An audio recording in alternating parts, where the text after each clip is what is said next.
मेरा नाम प्रकाश है। पेशे से मैं एक वकील हूँ। मुझे अजीब-अजीब चीज़ों को जानने की हमेशा उत्सुकता रहती है। अलग ठिकानों पर जाकर उनकी तस्वीरें कैद करना मुझे अच्छा लगता है। मैं कहीं भी अकेले ही जाना पसंद करता हूँ। बरसात के दिनों में मुझे पहाड़ी और जंगलों से बनी सुंदर जगहों पर जाना और तस्वीर कैद करना अच्छा लगता है। इसलिए इस बार मैंने रद्दा टूरिस्ट डेस्टिनेशन जाने का सोच लिया और निकल पड़ा। अपना कैमरा लिए घने पहाड़ों और जंगलों से घिरा, बीच से एक नदी बहती, इतना सुंदर वातावरण, ताज़ी हवाएं, सुकून, सब कुछ था वहाँ। मेरे प्रिय कैमरा के लिए बहुत सारी फोटोज़ भी। होटल में सामान रख खाना खाकर निकल पड़ा अपना कैमरा लिए उस जगह जहाँ पहली बार आया था। जहाँ ज़्यादा टूरिस्ट घूमते, उसके उल्टा मैं अकेले ही कहीं भी जाना पसंद करता। इसलिए मैं चल पड़ा अंदर। आगे घने जंगल में फोटोज़ क्लिक करते हुए मेरे सामने एक पहाड़ी आ गई। पहाड़ी बड़ी थी तो चढ़ने में वक्त लगा, पर जैसे ही सबसे ऊपर पहुंचा, आने स्वर्ग मिल गया। इतना अच्छा नज़ारा मैंने आज तक नहीं देखा था। वहाँ मेरे सिवा कोई और नहीं था। मैं फिर तस्वीर क्लिक करने लगा। मैंने कैमरे की लेंथ बड़ी की ताकि दूर तक का दृश्य कैद कर सकूं। तभी मैंने देखा कि दूर नदी के उस पार जंगल में एक गांव भी था। कुछ दूर देखा तो मुझे मछुआरा मछली पकड़ रहे थे। मेरी उत्सुकता फिर जाग गई। शाम होने वाली थी, पर मैंने सोच लिया था सुबह जल्दी निकलकर वहां जाकर उन मछुआरों और गांव के फोटोज जरूर लूंगा। वापस होटल आकर मैंने उस जगह की होटल के मैनेजर से पूछताछ की। प्रकाश सुनो, मैंने दूर एक जगह देखी। वहाँ एक गांव है और नदी में मछुआरे भी दिखे। वहाँ मुझे जाना है, कोई आसान रास्ता? मैनेजर बोला, नहीं सर, वो जगह हमारी डेस्टिनेशन में नहीं आती है और वहाँ कोई नहीं आता। उस गांव के मछुआरे कभी भी किसी को वहाँ आने नहीं देते। वो उनकी जगह है। आप यहीं घूम ले, वहाँ जाने की ज़रूरत नहीं है। मैंने और ज़्यादा पूछना ज़रूरी नहीं समझा। कमरे में आया, पर मैंने ठान लिया था मैं ज़रूर वहाँ जाऊँगा। जंगल के रास्ते सुबह जल्दी मैं होटल से निकल पड़ा, अपने साथ खाने का कुछ सामान और अपना कैमरा साथ लिए। जंगलों से गुजरते हुए और फोटोज क्लिक करते हुए, उस अद्भुत वातावरण के मज़े लेते हुए आखिरकार मैं दोपहर 2 बजे उस नदी के स्थान पर पहुंच गया। गांव नदी से उस पार था। नदी में कुछ मछुआरे मछली पकड़ रहे थे। शायद वो उसी गांव के थे। मैं आगे बढ़ा, एक मछुआरे को इशारा कर अपने पास बुलाया। मछुआरा बोला, कौन हो तुम? इस तरफ क्यों आए हो? देखो, मुझे आपके और गांव में कुछ फोटोज क्लिक करने हैं। मुझे जरा उस पार छोड़ दो। मछुआरा, सुनो, अब चले जाओ यहाँ से। इस तरफ आने की अब कोशिश भी मत करना। वो गुस्से से मुझे घूरते हुए अपने नाव लिए वहाँ से चला गया, पर मैं भी कहाँ मानने वाला था। वहीं ठहरा रहा। कुछ घंटे बाद वो सभी मछुआरे गांव की तरफ चले गए। मुझे भी जाना था, पर इतनी दूर तैर के भी नहीं जा सकता था। मैंने अब वापस जाने ही बेहतर समझा। फिर तभी मैंने कैमरा निकाला और आसपास के फोटोज क्लिक करने लगा। तभी मुझे कैमरा की बड़ी लेंस से थोड़ी दूर पत्थरों के पास कुछ पड़ा हुआ दिखा। मैं जल्दी से उस तरफ गया। मैंने देखा दो बड़े पत्थरों के पास एक छोटी नाव आकर फंसी थी। मेरे खुशी का ठिकाना नहीं था। शायद उसी ओर से कभी ये नाव अपने आप बहकर यहाँ फंसी होगी। मैं नाव में बैठा और उसे नदी में चलाकर किसी तरह बड़ी कोशिशों से उस पार आ गया जहाँ गांव था। मैंने छिपकर ही फोटोज लेना बेहतर समझा ताकि कोई गांव वाला मुझे देख ना ले। बड़े बड़े हसीन खेत, काफ़ी सुंदर गांव था और दूसरी तरफ घना जंगल, रात हो गई थी।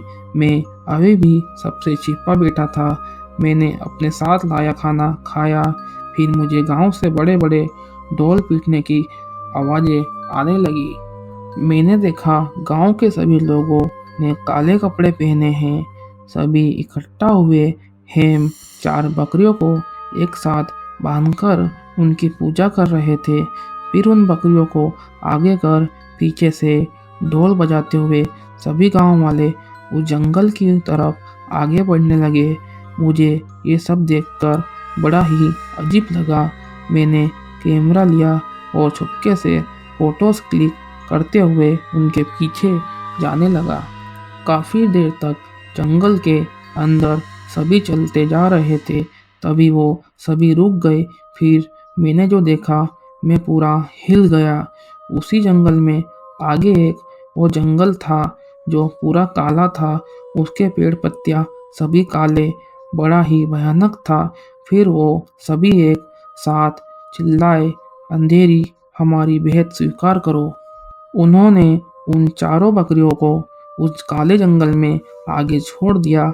फिर सभी वापस गांव जाने निकले।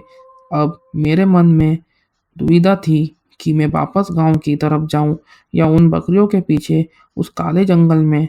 तभी मैंने सोच लिया, उन बकरियों के पीछे जाऊंगा, देखूं तो सही वो कहाँ जाती है। कैमरा लिए मैं भी उस भयानक जंगल में घुस गया। बकरियां आगे बढ़ रही थी, मैं भी छिपते हुए आगे बढ़ रहा था। रात कीड़ों की भयानक आवाजें अपना कहर मचा रही थी। पहली बार ऐसा काला भयानक जंगल देख रहा था। उस भयंकर वातावरण में भी मैं अपनी आदत से मजबूर फोटोज लिया जा रहा था। काफी देर तक बकरियां आगे बढ़ रही थी। अब तो शायद मैं वापस जाने का रास्ता भी भूल गया था। अचानक सभी बकरियां एक घने लंबे काले पेड़ के पास आकर रुक गई। काफी अजीब पेड़ था। उसमें से काला द्रव्य भी बह रहा था। पेड़ की शाखाएं ऐसी थी मानो लंबे भयानक बालों से ढकी पड़ी हो। बकरियां शांत खड़ी थी। अजीब सा भयानक सन्नाटा पसरा हुआ था। तभी उस पेड़ से आकर कुछ साए जैसा उन बकरियां के पास गिरा।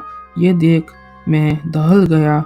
एक बकरी अचानक छटपटाने लगी। मुझे उस तरफ से ज़्यादा कुछ दिखाई नहीं दे रहा था। मैं पत्तियों को हटाकर बाहर निकला और उन बकरियों के पास गया। मैंने जो देखा उसे देख मैं थर-थर काँपने लगा।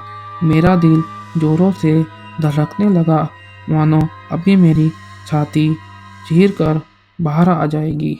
सामने एक बकरी को किसी साये ने बुरी तरह जकड़ लिया था।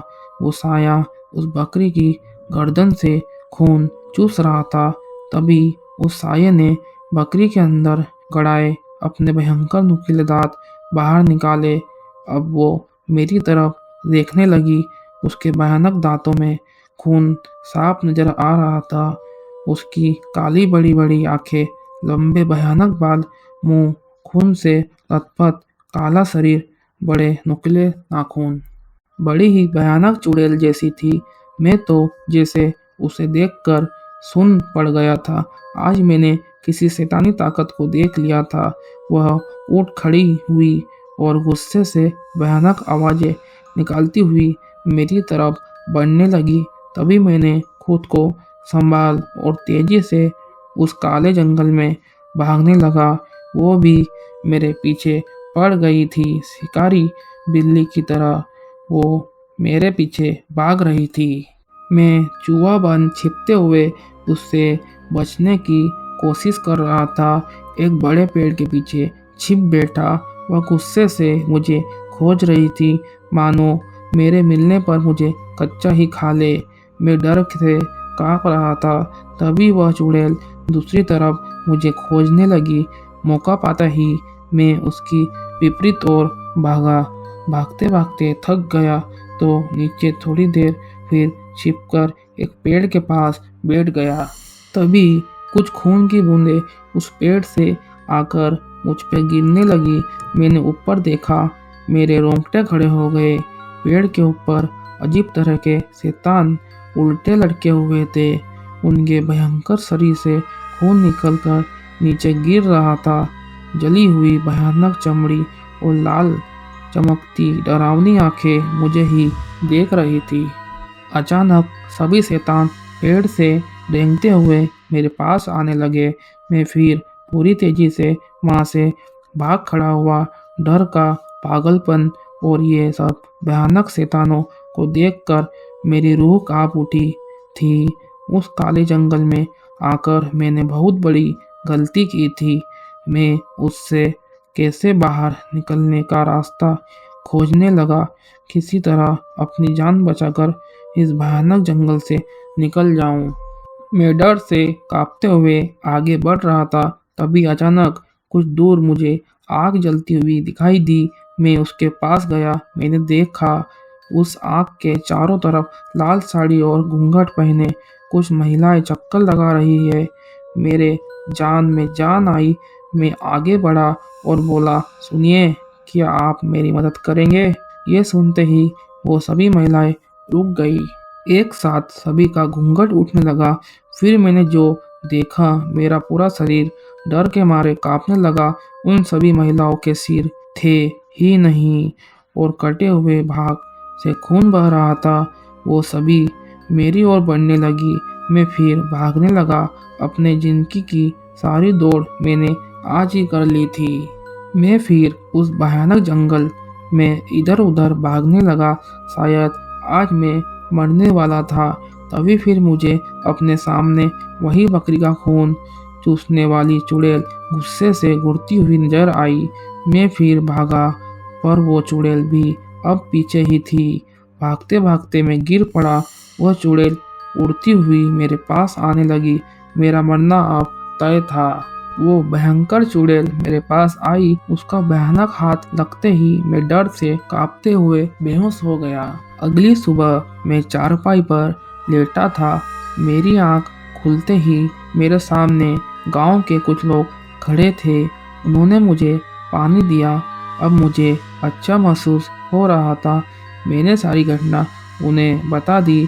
एक बुजुर्ग मेरे पास आए और बोले, बुजुर्ग बोला, बेटा वो काला जंगल शापित है, वहाँ शैतानी ताकतों का बसेरा है।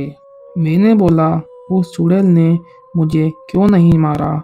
बुजुर्ग बोले, उसी ने तुम्हारी जान बचाई और गांव के जंगल के बाहर आकर सुरक्षित छोड़ दिया। वो तुम्हें नुकसान नहीं, बल्कि तुम्हें उस जंगल से बाहर निकालना चाहती थी।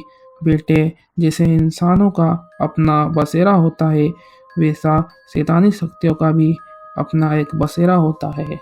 वो उस काले जंगल की शैतानी रानी अंधेरी है, जिसे हम प्रसन्न करते हर महीने बकरियों को उनके जंगल में छोड़ उनकी बलि देते हैं। बदले में वो हमें उस जंगल में मौजूदा शैतानी शक्तियों से हमें बचाती है और उन्हें सिर्फ उसी सीमित जगह तक रोक के रखती है, ताकि वो शैतानी शक्तियाँ इस पूरे इलाके पर हावी न हो। हजारों सालों से वह हमें बचा रही है। हमारी खेती उसी की वजह से इतनी फल फूल पाती है। वो हमारी रक्षा करती है। उसकी शक्तियों का हमें फायदा होता है। हजारों सालों से हम उसे अपना ही मानते हैं। वह हमारे दुख दूर कर देती है। यह गांव उसी की वजह से खुशियों से भरा हुआ है। वो शैतान हुई तो क्या हुआ? उसी की वजह से हम सभी जिंदा हैं। ये सभी उसकी देन है। मैंने मन ही मन उसे प्रणाम किया। अगर वो ना होती तो मैं उन शैतानों का शिकार बन जाता। अब मैं फिर कभी भी इस जगह आने की गलती नहीं करूँगा। ये आश्वासन भी मैंने गांव वालों को दे दिया। इसलिए वो गांव वाले किसी अनजाने को वहां आने नहीं देते, ताकि उस पर कोई मुसीबत न आए।